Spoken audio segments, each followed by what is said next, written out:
The Garden of Whispers. In a small, quiet town where the wind always smelled like lavender and the rooftops gleamed with morning dew, there was a garden unlike any other. It was hidden behind an old stone gate, half covered in ivy, and people called it the Garden of Whispers.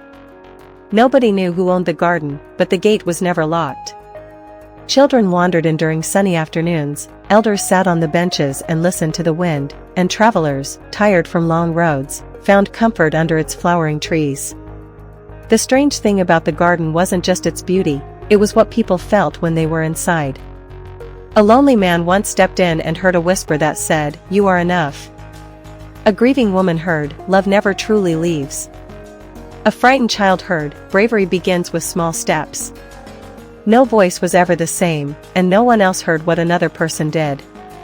The garden spoke only to the heart that needed it. Many believed it was just imagination. Others said there must be hidden speakers or tricks. But deep down, everyone who visited felt lighter when they left, like something heavy had quietly melted away. The one person who seemed to know the truth was an old woman named Mira. She lived in a tiny cottage just beyond the back of the garden. Every morning, she came to sweep the stone paths, trim the roses, and water the glowing blue flowers that bloomed only at night. One day, a curious boy named Tom approached Mira as she tended the lilies.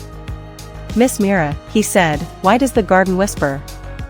Mira smiled, a little sparkle in her eye. "Because it listens." "Listens to what?" "To whatever your heart is carrying," she replied. "Joy, sorrow, confusion, hope. The garden listens, and then it speaks gently back." Tom thought for a moment. "Is it magic?" Mira wiped her hands on her apron and looked around the garden. "Maybe. Or maybe it's what happens when a place is made with so much love, it starts to speak." That night, Tom crept back into the garden under the stars. He was small, often overlooked, and sometimes felt invisible. He sat beneath a silver-leaf tree and closed his eyes. And the wind rustled through the leaves. "You are seen," it whispered.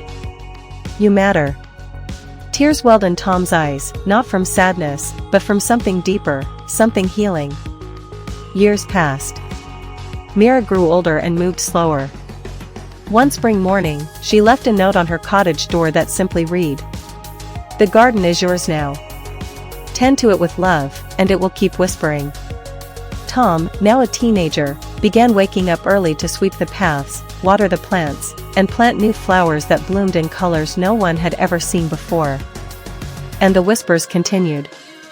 Visitors still came, seeking peace, and left with something gentle pressed into their hearts. No one questioned where the magic came from anymore. They simply accepted that in a quiet town filled with lavender winds, there was a garden where worries softened, hearts opened, and the invisible became visible again. And every time the wind moved through the silver-leaf trees, someone somewhere heard what they most needed to hear. A whisper of hope,